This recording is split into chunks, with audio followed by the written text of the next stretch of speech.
It's been known to bring us joy, comfort, and satisfaction. When we eat chocolate, our brain releases chemicals like endorphins that make us feel happy. Not to mention, it's tasty. But there might just be another benefit to chocolate. There are several articles online proclaiming the amazing health benefits of cocoa, from being rich in antioxidants, which could reduce the risk of diseases, to being good for your vision and brain function. But while cocoa might benefit us, how does that translate to chocolate? So in this episode of Talking Point, I want to find out, is chocolate really good for you? But first, how much of our chocolate is actually made up of cocoa? To find out, I make my way to Singapore's biggest chocolate factory, where over 16,000 kilograms of chocolate are made daily. And I'm taking my research into chocolate. Doesn't taste quite finished yet, but don't mind if I do. Very seriously.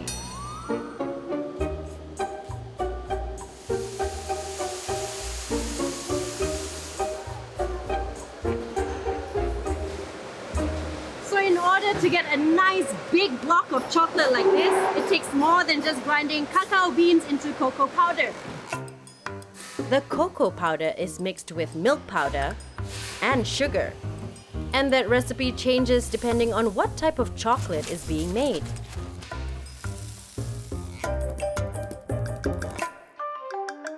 Wow, this is quite a spread that you have here. There's so many types of chocolate. Can you talk me through them? What are the main differences? So one is this dark chocolate, then comes the milk chocolate, the white chocolate, and the one in the end is this ruby. White chocolate is made from cocoa butter, sugar and milk. This particular one in front of you may contain about 30% of cocoa butter. The one next is milk chocolate. Now the milk chocolate contains cocoa powder, milk and sugar. Approximately this one will contain about 25 to 30% of cocoa powder. The last one is the dark chocolate. Now the dark chocolate has just cocoa and the sugar. The dark chocolate is supposed to contain at least 35% of cocoa solids. Why don't you try this one? This is 100% cocoa. Tell me, how do you find it? It's quite bitter.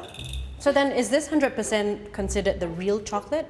Yes? So actually there's not much cocoa in some of these chocolates. So then how is it that these can be called chocolate? Chocolate is a combination. It's a recipe which contains cocoa as one of the main ingredients. When you get the beans and you crush the beans, you get two things. One you get is a cocoa powder, which you see in terms of the brown powder in front of you. And you also get fat, and this fat is in form of the cocoa butter. This particular chocolate is made using only the cocoa butter, and that's why you won't find the browns in it. And what do customers typically go for? Most of the customers, for example, here will go for a milk chocolate. Maybe it's because of the taste. The chocolate is also eaten not only for a health benefit but also for indulgence. It just tastes The good. rewarding feeling, I think it comes from the milk chocolate more as compared to a dark chocolate. As we've seen earlier, it's the cocoa that's deemed to have medicinal properties. But all the chocolates have varying amounts of cocoa in them. The lower the percentage, the sweeter it is. So I want to know if this differentiation in quantity of cocoa in my chocolate makes any difference to its health benefits. Every morning, Michael McDonald makes himself a protein shake. The star ingredient? Cocoa powder. He says it's good for the heart. He should know. He's a cardiologist. What are the benefits of cocoa powder? From the heart and cardiovascular system point of view, there's benefits on lowering blood pressure, reducing inflammation. And how does it do all of that? There's a group of compounds that are basically plant-based chemicals called polyphenols.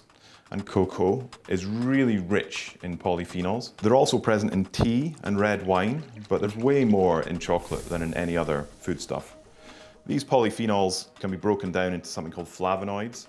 And we think that these flavonoids are the things that actually lead to benefits on the blood vessels and the inflammation.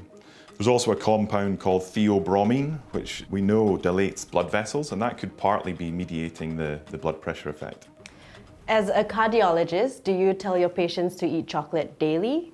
I don't tend to tell them to eat chocolate daily. The problem is that most chocolate is probably not that healthy, and you've got to weigh up the benefits with the downsides. So the benefits are potential improvements in things like blood pressure and inflammation, but the downside is that most chocolate's full of sugar and it's full of fat. So if you eat too much of it, you'll gain weight, and then you completely negate the effects of the polyphenol compounds. Is there a particular type of chocolate that you would recommend? Yeah, so I think a kind of rule of thumb is to go for the highest percentage of cocoa. This one here is a 90% dark chocolate, and this is the one I tend to eat. Some people would find it quite bitter, Yeah. but a small square like this has got full of polyphenol compounds.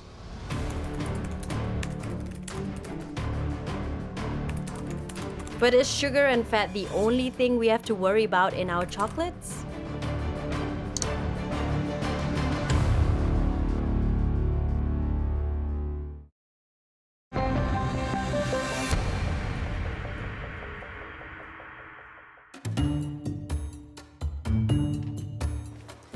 I've been told that while eating chocolate is healthy, you can't just eat any type. Doctors recommend eating dark chocolate. But how much chocolate should we really be eating? Please have a seat. To get to the bottom of this, I've invited dietitian BB Chia for a cup of, what else? Hot cocoa, of course. So how much should I eat to get the full benefits? Well, this is a 72% cocoa dark chocolate, and this is a 100-gram bar. So anything from 10 up to 50 grams, which is half a bar, and that's proven by studies. So we shouldn't even bother eating anything less than 70%? I think anything above 50% for those who would like to start eating darker chocolate could be a good place to start. But yes, most of the studies do recommend 70% and above. Anything above 70% would give you the health benefits you want. But of course, you know, with a 100% cocoa chocolate, you're getting more flavonols. At the same time, it's diabetic friendly. It will have no sugar added in there. And so I would say, particularly for health benefits, you might want to go for something 100%. If it's 100%, is there anything we can pair it with to offset the bitterness? Yes, I would recommend to maybe have it with some dried fruits, raisins, dates, or mix it with some nuts, walnuts, pistachios, up to you. Some people enjoy it with a bit of peanut butter, some people enjoy it in a smoothie. So there are many ways to enjoy a good bar of chocolate. Even in my hot cocoa? Yes. So I understand that dark chocolate comes with benefits for our cardiovascular system. Are there any other benefits? It has an impact on our gut microbiome. So our gut microbiome consists of different organisms to help us digest food, produce short-chain fatty acids for our immunity, etc. And this gut bacteria actually ferments on the cocoa to produce good stuff for the body. And so it increases the amount of gut microbiome diversity if you have chocolate. And last but not least is cognitive ability. So some studies have shown that elderly who drink cocoa in a beverage daily improve their cognitive scores. Is there anything else we should look out for apart from just high cocoa content? Well, there is a difference between different types of cocoa. So there's Dutch cocoa and regular cocoa. So Dutch cocoa is less bitter. The process makes it less bitter, but it also reduces the flavonol content, which means that you may not get all the benefits of flavonol if you take a bar of chocolate that's made with Dutch cocoa. It's hard to tell from the label, so you might want to ask the manufacturer or even ask your chocolatier if this is Dutch cocoa or not. But that's not all that consumers should look out for when it comes to dark chocolate. There could be something else that isn't found in the ingredients list. In fact, it's something a Talking Point viewer pointed out.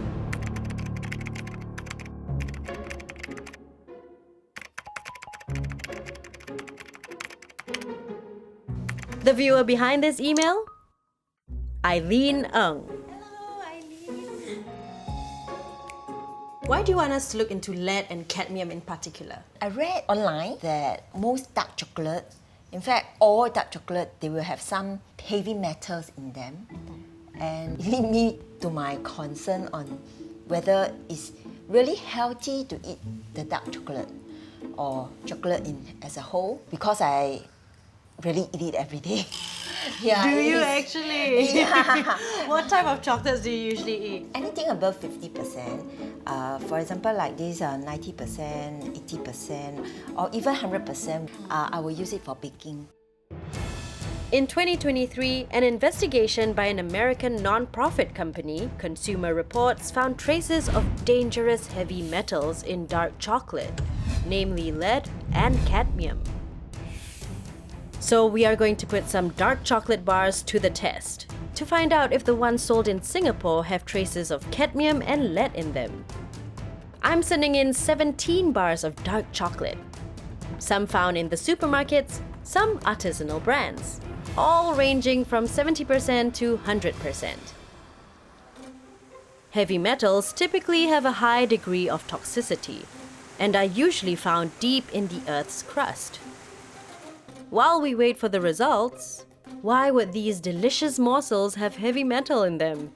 So I reached out to a toxicologist. It's due to the aquaculture, the growing phase on the coconut, on the nuts itself, but not during the process of manufacturing it. This contamination could due to water during the farming stage, soil, and other environmental contaminations during the aquaculture phase. So that is where the heavy metals get into the chocolate beans. What is the risk of having the presence of heavy metals in chocolate? Out of all the heavy metals, cadmium are the one that will pose most threat to us. It will impact bone density. Some patients will have kidney damage, but most common cadmium is a carcinogenic. It will causing mutations. So that's why out of all the heavy metals, cadmiums are the one that is heavily regulated. So how much chocolate would we have to eat to be at risk of this? Singapore higher standard, 0.5 ppm, it's SFA standard.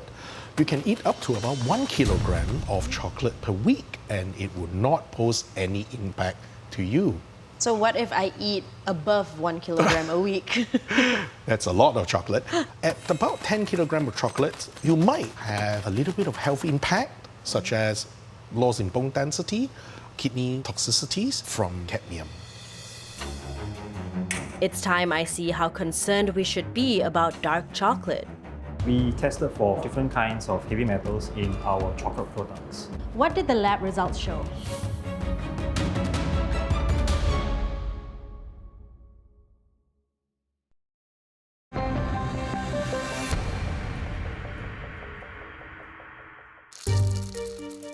Dark chocolate has made a name for itself as being the healthier choice among chocolate varieties. But I'm about to find out if there are other things in dark chocolate that we should be worried about, namely the presence of dangerous heavy metals. What did the lab results show? We tested for lead and cadmium. We found a significant amount of metals in the higher cocoa mass samples, namely the 95% and the 100% cocoa. Is it fair to say that the chocolates with higher amount of cocoa have higher amounts of heavy metals in them? We did find that the content of metals tend to trend towards the higher cocoa masses. So at the higher percentages, namely the 95% and above, we did find an increased amount of these metals. So mainly because more cocoa is used in these products as compared to the ones, say, 70% and below. Cadmium can be found in soil, and it can enter the cacao plant when the roots come into contact with it. It then invariably lands up in the center of the cacao beans. The amount of cadmium depends on farming practices. The Singapore Food Agency, or SFA, does not allow sale of cocoa products that have more than 0.5 ppm or parts per million for cadmium. Of the 17 dark chocolate bars we sent in, 15 contain less than 0.30 ppm of cadmium, whereas 2 of them, A 95% and 100% dark chocolate contain 0.34 and 0.33 ppm respectively. So by SFA standards, these are safe levels. The results show that there are heavy metals present in dark chocolates, but not to a significant level. The chocolates with the most amount of heavy metals, like cadmium, were found in the 95 to 100% chocolates. But if you still want to play it safe, then it's down to making sure that we find dark chocolate sourced from safe cacao beans. And I'm about to find out how we can do that. With about a third of its products under the dark chocolate range, Fossa Chocolates customers were concerned following news reports of heavy metal contamination. Which is why this local chocolatier makes it a point to put their chocolates through stringent tests.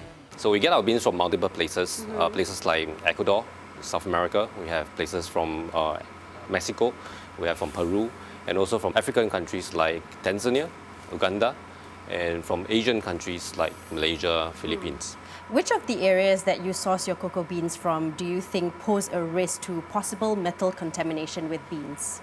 So places like South America, where cocoa growing is not new, but relatively younger compared to, say, African countries. So the soil over there naturally has got a slightly higher level of cadmium, and these are natural from the earth, right? It's from the middle of the earth. So places that has got volcanic activity tends to have a slightly higher level of cadmium. So these are the places that we need to pay a bit more attention to. What sort of precautions do you take to make sure that there are no heavy metals in your dark chocolates? So the first layer is done at the source. So before the beans are even shipped over, we have the bean producers already do the lab tests on the entire batch, so they do random lab tests. So once that's shipped over to Singapore, we are sure that first level is done. Now let me show you what the next step is.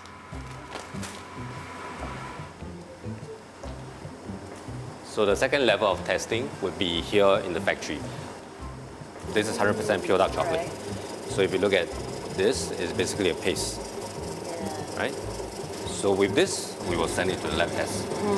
And what exactly do you look out for in the lab test? So in the lab test, we test for heavy metal contaminations such as cadmium, lead, and also presence of microorganisms like bacteria, count, primarily these things.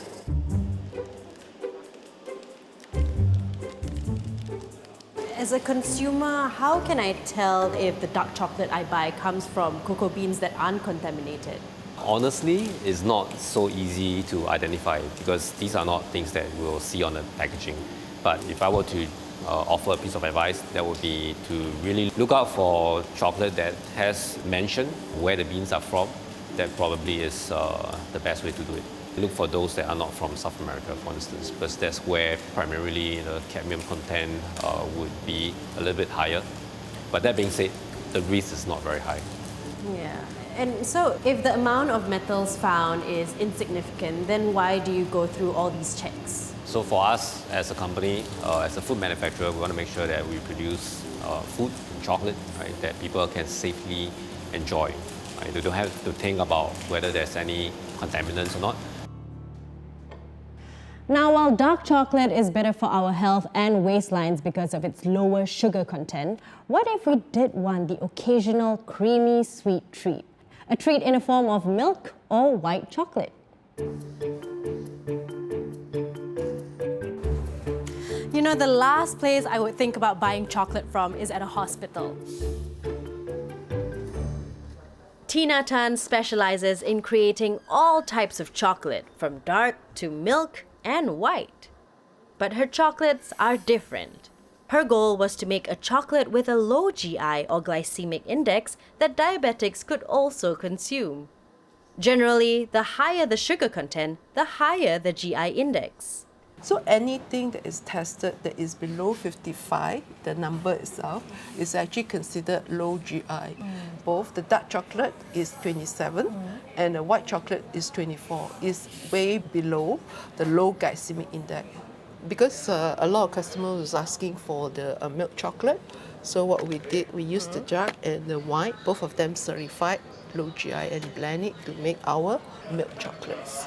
I noticed that your white chocolate has lower GI than your dark chocolate. How is that possible? Because white chocolate is always perceived to be the sweeter chocolate.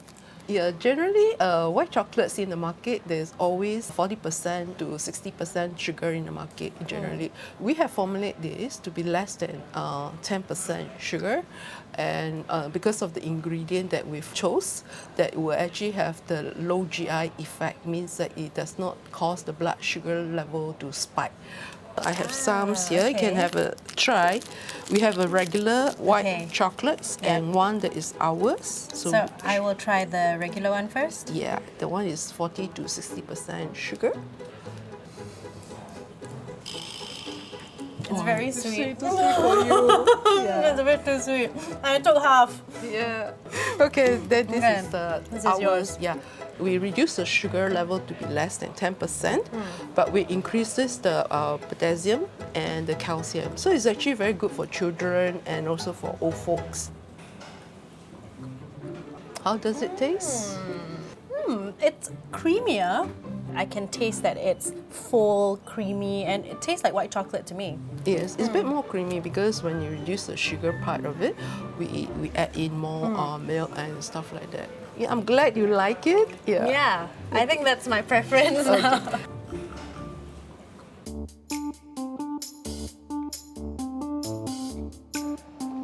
Hello. I will get the 72% dark, please.